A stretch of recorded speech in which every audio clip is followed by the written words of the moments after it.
Hi అందరికీ వినాయక చవితి శుభాకాంక్షలు. నా సబ్స్క్రైబర్లు అందరూ నిండు నూరేళ్లతో ఆయుర ఆరోగ్యాలతో సుఖ సంతోషాలతో అష్టైశ్వర్యాలతో ఉండాలని ఆ విఘ్నేశ్వరుడు వాళ్ళందరి విఘ్నాలు తొలగించాలని ఆ వినాయకుడిని ప్రార్థించుకుంటూ వినాయకుని యొక్క పూజా విధానం, వినాయకుడిని ఎన్ని రోజులకు నిమజ్జనం చేయాలి, వినాయకుని యొక్క పూజ ఏ విధంగా చేసుకోవాలని పూర్తి సమాచారంతో ఉంది. వినాయక చవితి వచ్చిందంటే మన హడావిడి మామూలుగా ఉండదు. ఒకరోజు ముందు నుండే మనం వినాయకుడిని ఎప్పుడు తెచ్చుకోవాలి, వినాయకునికి ఏ పత్రాలు కావాలని ఇవన్నీ ఆలోచిస్తాం కదండి.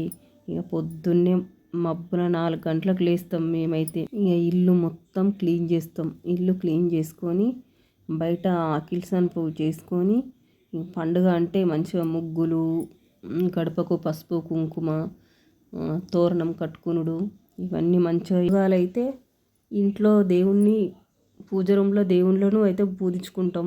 ముందుగా ఇంట్లో దేవుళ్ళను పూజించుకున్న తర్వాత ఇంట్లో కూరాడు పెట్టుకుంటాం కదండి. ఆ కూరాడును పూజించుకుంటాం. కూరాడును పూజించుకొని ఎంకన్న అడుగులు వేసుకుంటాం. ఫస్ట్ అయితే ఎంకన్న అడుగులు వేసుకొని ఇక తర్వాత పూజ స్టార్ట్ చేస్తాం. వినాయకుని పూజ. ఇక వినాయకుని కోసం అయితే మేము చిన్నగా డెకరేషన్ అయితే చేసినాం మా బుజ్జి వినాయకునికి. ఈ ఒక డెకరేషన్ చేసుకున్న తర్వాత ఒక పీట తీసుకొని పీటకు మంచిగా పూజించుకొని పీట మీద కొంచెం గుప్పెడన్ని బియ్యం పోసి ఆ బియ్యం మీద మా వినాయకుడిని అయితే కూర్చుండబెట్టినాం. వినాయకుని కూర్చుండబెట్టిన తర్వాత వినాయకునికి గంధం, పసుపు, కుంకుమ బొట్టు పెట్టి వస్త్రం సమర్పించి చేతికి కంకణం కట్టి పూలమాలలు సమర్పించినాం వినాయకునికి. ఇక తర్వాత మనము అన్ని పత్రాలు తీసుకొస్తాం కదా. ఆ పత్రాలు, చెరుకు గడ, మేము తీసుకొచ్చిన పత్రాలు వినాయకునికి అయితే 21 రకాల పత్రాలు పెడతాను. నాకు మాత్రం ఒక 11 రకాల పత్రాలు దొరికినాయి. ఆ 11 రకాల పత్రాలు దేవుడికి సమర్పించినాం. ఇన్ని రకాల పత్రాలు పెట్టాలని ఏం లేదు, మనకు తోచినన్ని 11 రకాల పత్రాలైనా సరే ముఖ్యంగా పత్రి మాత్రం కంపల్సరీ పెట్టాలి. అట్లే గజనాథునికి ఇష్టమైన చెరుకుగడ, మొక్కజొన్న కంకి, శిల్పకాయలు, పెసరకాయ, బొబ్బరికాయ, ఉమ్మెంత కాయ, వినాయకునికి ఎంతో ఇష్టమైన గరక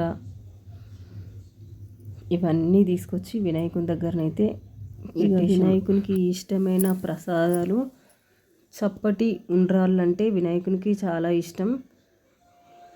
నేనైతే ఒక 5 రకాల ప్రసాదాలు అయితే చేశాను. దద్దోజనం, పులిహోర, పాయసం అంటే వినాయకునికి చాలా ఇష్టం. పాయసం,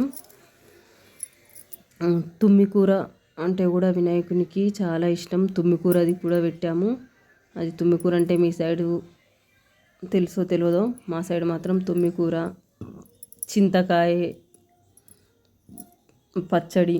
మా సైడ్ అయితే మేము దేవుడికి ఇవన్నీ పెడతాము. మరి మీ సైడ్ ఎలా ఉంటే, మీ ఆనవాయితీ ఎలా ఉంటే అలా పెట్టండి. మేము మాత్రం ప్రతి ఇయర్ ఇలానే పెడతాము.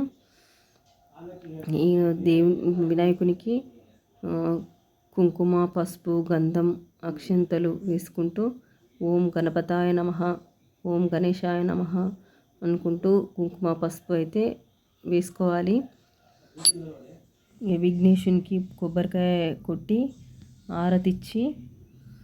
ఆరతిచ్చిన తర్వాత మేము మా చిన్నతనంలో మా నానమ్మ మంగళహారతి ఇచ్చుకుంటూ ఎంకన్న 7 అడుగులు దూది రేకులు దుప్పటి రేకులు అనుకుంటూ పాట పాడుకుంటూ 7 సార్లు ఇట్లా మంగళారతి ఇచ్చేవాళ్ళం. ఇక ఆ ప్యాలాలు, చేతిలో ఉన్న ప్యాలాలు చూశారు కదా, అవి నాగుల పంచమి రోజు పుట్ట మీద చల్లిన ప్యాలాలు అవి. అయితే వినాయక చవితి రోజు మనం చంద్రుడిని చూడొద్దు. ఒకవేళ చూసినా కూడా ఆ ప్యాలాలు బుక్తే నెత్తి మీద అక్షంతలు వేసుకొని వినాయకుని ఆ ప్యాలాలు బుక్తే మనకు ఎటువంటి దోషం ఉండదు అని ఆ ప్యాలాలు వినాయక చవితి రోజు తింటారు. దానికి ఒక చిన్న కథ ఉంది. వీటి గురించి నెక్స్ట్ పూజ కంప్లీట్ అయినాక కొంచెం వినాయకుడిని కొంచెం కదిపినట్టు చేసుకొని మనము వినాయకుడిని 2 రోజులు కానీ 3 రోజులు కానీ 5 రోజులు కానీ 9 రోజులు కానీ పూజలు చేసుకున్నాక నిమజ్జనం చేసుకోవచ్చు. కొందరు 3 రోజులకే నిమజ్జనం చేసుకుంటారు, కొందరు 5 రోజులకు నిమజ్జనం చేసుకుంటారు, కొందరు 9 రోజులకు చేసుకుంటారు. కానీ మంగళవారం, శుక్రవారం, అష్టమి రోజు మాత్రం నిమజ్జనం చేసుకోవద్దు.